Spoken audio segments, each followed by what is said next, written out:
प्रिय बंधुओं, हम बार बार इस बात से आहत होते हैं और बात आहत होने की है क्योंकि बिना किसी कारण तुलसी जैसे महान कवि और रामचरितमानस जैसे सुंदर महाकाव्य को आधार बना करके जो गाली गलौज की राजनीति चल रही है निजी स्वार्थ के लिए, उसकी इजाजत सनातन धर्म नहीं देता है।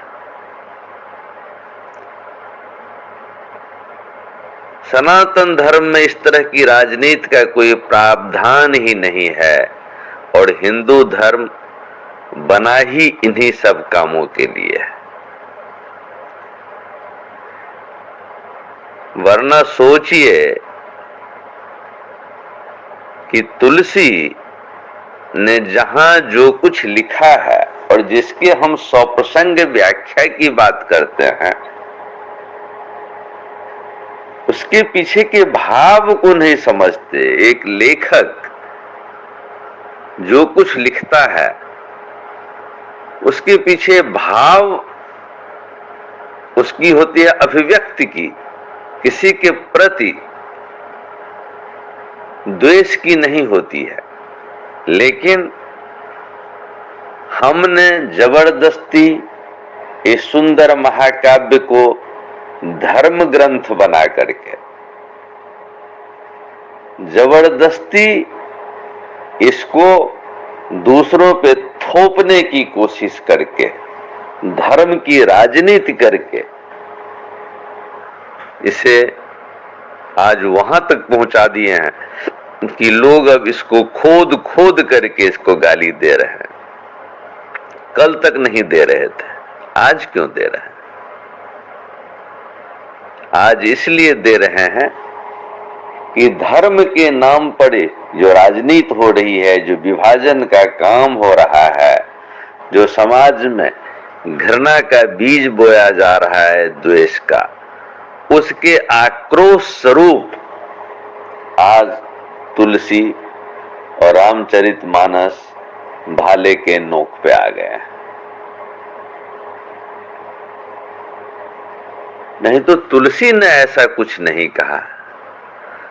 और तुलसी के भाव को समझिए। जब तुलसी कहते हैं कि फूल ही फरहि न बेत, यद्यपि सुधा बरसहि जलद, मूढ़ख हृदय न चेत, जो गुरु मिलहि बिरंच सम। तो यहां मूर्ख शब्द उन्होंने किसके लिए कहा है बताइए? किस जात के लिए जो आपने जात बना रखी है, उसमें से किस जात के लिए उन्होंने मूर्ख शब्द का प्रयोग किया है? आप कह सकते हैं कि एक जात होती है मूर्खों की और वो जन्म से होती है।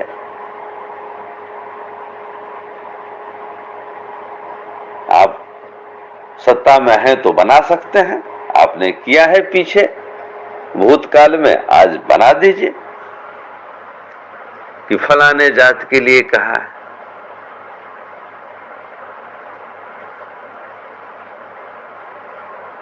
नहीं तो तुलसी ने तो विवेकहीनों के लिए कहा है। तुलसी ने किसी जात के लिए यहां पर मूर्ख शब्द का प्रयोग नहीं किया है। क्या स्वप्रसंग व्याख्या होगी इसकी किसी जात पर थोपने के लिए? आचार्य बन के, परमाचार्य बन के, श्री श्री 108 बन करके क्या कहेंगे, क्या व्याख्या देंगे? आप एक बार व्याख्या देंगे, किसी जात पर इस मूर्ख शब्द को थोपेंगे तो उधर से भी प्रतिक्रिया आएगी। लेकिन तुलसी ने किसी जात के लिए नहीं लिखा। तुलसी लिखते हैं विप्र धेनु सुर संत हित, लीन मनुज अवतार। तो कौन है विप्र? आप बन गए, अपने को मान लिया कि आप विप्र हैं, तो विप्र हो गए आप। विप्र कहते हैं अकिंचन को, विनीत को, जो सर्वांग सर्वस्वरूपेन तन मन से पूर्ण रूपेन अपने इष्ट को समर्पित है, वह विप्र है। अकिंचन भाव से जीता हुआ, प्राणी मात्र के सेवा में लगा हुआ, वह विप्र होता है, दया और करुणा से भरा हुआ।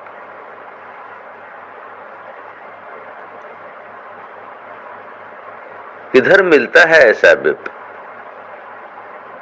बस आपने जनेऊ पहन करके अपने को विप्र बना लिया तो आपको गाली पड़ने लगी। तुलसी ने कब कहा आपसे?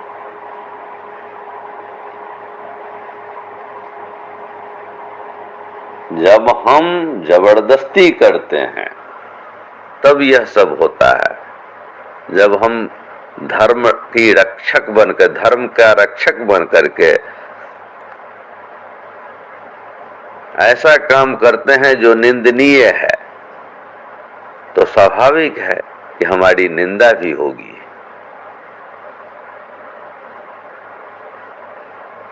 और आप कह सकते हैं कि भाई उन्होंने तो, भगवान ने शूद्र के लिए अवतार ही नहीं लिया।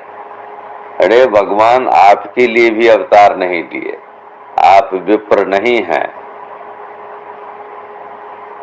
और अगर आप विप्र हैं तो आप ही की परिभाषा से वेद पाठेति भवेति विप्र,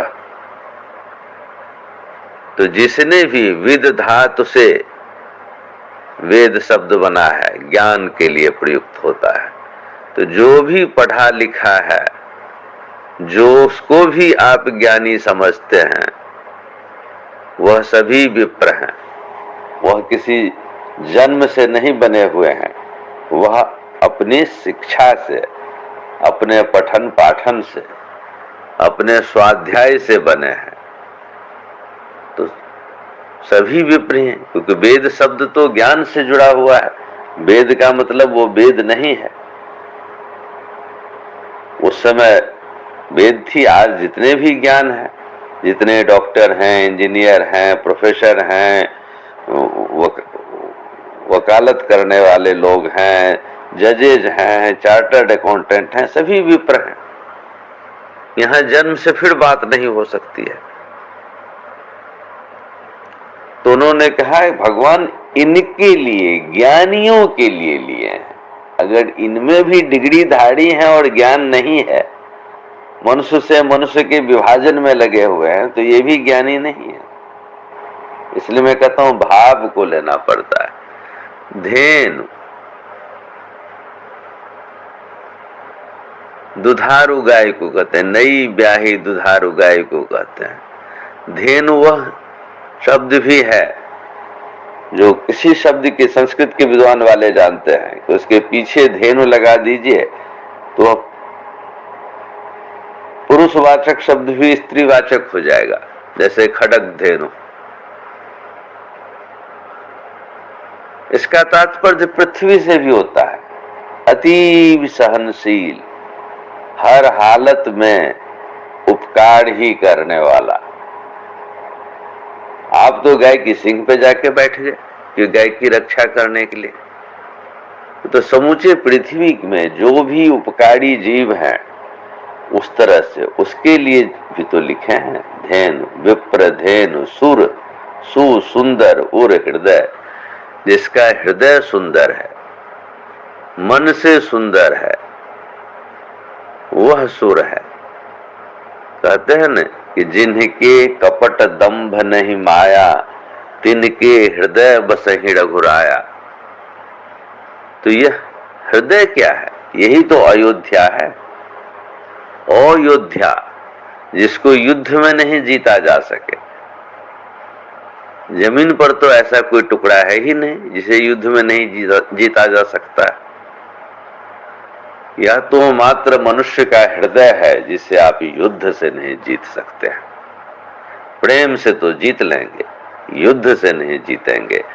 और आप जब धर्म युद्ध की बात करते हैं तो आप अधर्म करते हैं, क्योंकि धर्म युद्ध में हृदय जीता जाता है, शस्त्र नहीं चलता है।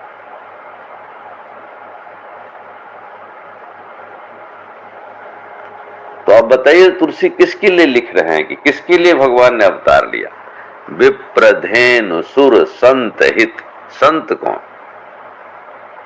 दिव्य ज्योतियों, आत्म ज्योति, ब्रह्म ज्योति में जिसका अंत हो गया है। सन अंत, सो अंत, उसमें, उस परम सत्ता में, उस सार्वभौम सत्ता में जिसने अपना अंत कर लिया है, वह संत है। गेरुआ धारण करके ललाट पर में रंग बिरंग के चंदन लगा करके और फिर व्याख्या के नाम पे विश्व भ्रमण करने वाले संत नहीं हैं जिनके लिए भगवान ने अवतार लिया। क्योंकि अवतार क्या लेते हैं? वो तो हृदय में आते हैं। भय प्रगट कृपाला, हृदय में प्रकट होते हैं वे। जब हृदय में वो है ही नहीं तो फिर क्या होगा?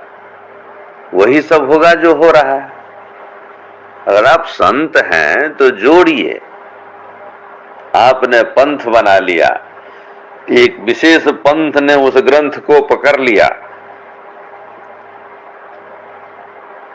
उस पर राजनीति होने लगी, सत्ता का लोभ छा गया, आंखों पे मोह की माड़ी छा गई और आप उसे धर्म कहने लगे। और तुलसी जैसे संत, रामचरित मानस जैसे ग्रंथ की बलि दी जा रही। लोग गाली तुलसी को नहीं दे रहे, किसी जात को भी नहीं दे रहे, रामचरित मानस को भी नहीं दे रहे, गाली दे रहे हैं उस परिपाटी को, उस व्यवस्था को, उस सोच को जो आग लगा रही है, आग लगाने की राजनीति कर रही है। गाली है विप्र को नहीं, गाली है गेरुआ वस्त्र में घूम रहे उन रावणों को। रावण भी तो सीताहरण के लिए यही वस्त्र पहन के निकला था। तो ये जो सीताहरण के वस्त्र में निकले हुए हैं गेरुआ पहन करके, आक्रोश समाज का उसके प्रति है। आप संत बनिए, आपको कोई कुछ नहीं कहे, लेकिन संत बनना कहाँ है? आपको तो राजनीति करनी है, धर्म की राजनीति हो रही है। वरना न कोई गाली देगा तुलसी को, न रामचरितमानस को, और न कोई उसका प्रतिवाद करेगा। बांटने के लिए यह सब हो रहा है। रामायण के सुंदर स्वरूप को कुरूप बनाया जा रहा है। इस राजनीति के चक्कर में, इस धर्म के विवाद में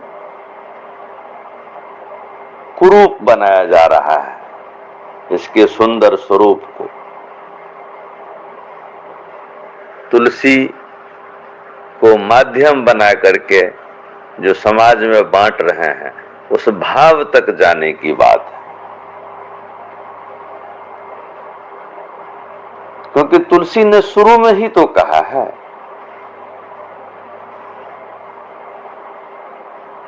यह नहीं कहा कि मैं धर्म ग्रंथ रच रहा हूं। उन्होंने कहा कि उस कथा को लिख रहा हूं जिसे भगवान शिव ने उमा को सुनाया था। रचि महेश निज मानस राखा, पाय सुसमय उमा सन भाखा। अब शिव कौन है, उमा कौन है? वर्धन शिव कौन है? विशुद्ध ज्ञान देहाय त्रिवेदी दिव्य चक्षुषी। जिनका देह ही विशुद्ध ज्ञान का बना हुआ है, जिनके तीनों नेत्र तीन वेद हैं।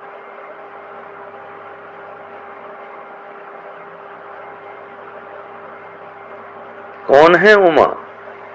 आत्मा त्वं गिरिजामति। शिव आत्मा है, मति बुद्धि गिरिजा है।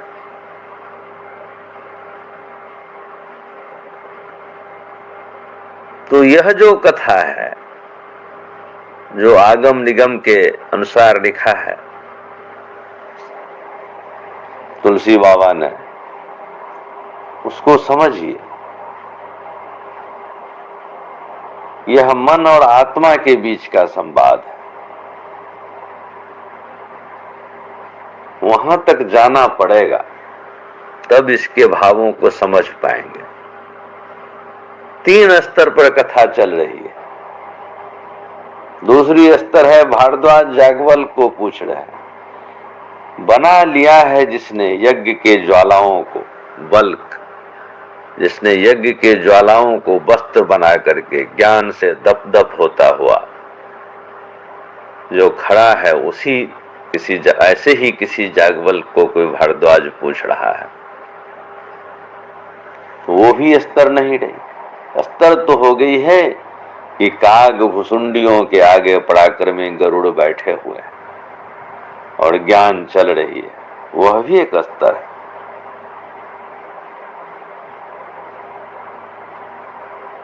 तो तुलसी ने जो लिखा है उस भाव को लीजिए, शाब्दिक अर्थ में मत जाइए, क्योंकि शाब्दिक अर्थ में मैंने कहा कि बहुत कुछ हो सकता है। तो कोई विप्र भी नहीं है, धेनु भी नहीं है, न संत है, सुर होने की तो बात ही नहीं। तो यही अनुरोध है बार बार कि इस किताब को अपने स्वार्थ की वेदी पे बलि न चढ़ाएं, तुलसी को माध्यम न बनाएं आपस में फूट डालने की। यही बार बार अनुरोध है, यही सनातन धर्म है, यही मनुष्यता है। और मनुष्य से इतर मनुष्यता को त्याग करके किसी धर्म का निर्वाह नहीं होता है। वो जो खूनी संप्रदाय हैं जहां कहीं भी, उनका हम अनुकरण करके सनातन धर्म का नाश ही करेंगे, सनातन धर्म का उत्थान नहीं होने देंगे। क्योंकि सनातन धर्म हृदय को जीतने की बात करता है। यह सब सधे सधाए तरीके से हो रहा है, कराने वाले चुप कहीं पीछे पड़े हुए हैं, लोगों में फूट पड़ रहा है, लोग आपस में अनावश्यक लड़ रहे हैं, भाव की तरफ कोई नहीं जा रहे हैं। भाव को देखिए, गाली देने से भी पूजा हो सकता है, गाली भी मंत्र बन सकता है अगर भाव हो तो। भगवान ने गारंटी दी है इसकी, जे जथा मांग प्रपद्यन्ते तांस तथैव भजाम्यहम्।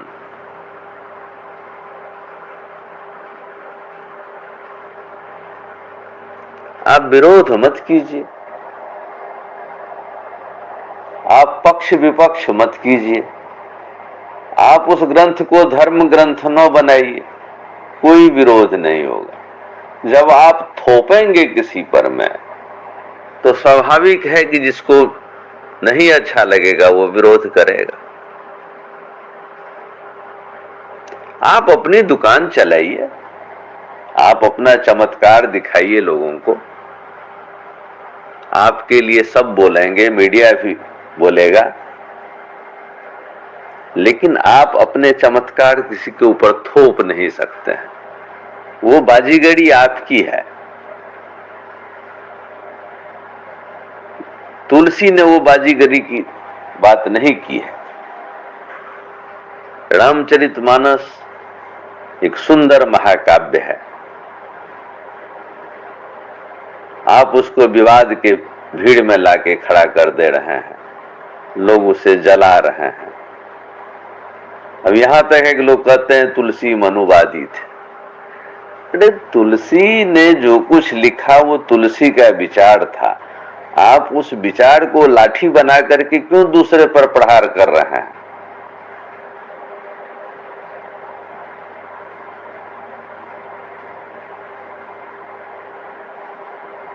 मैंने तो कहा ना कि फिर अवतार किसके लिए हुआ था? एक भी बताइए कि विप्रधेनु सुर संत में से कौन है? संत बने हुए हैं, संत हैं कौन? संत होने और संत बनने में फर्क है। कौन है जिसने ढूंढा है अपना अंत उसी में?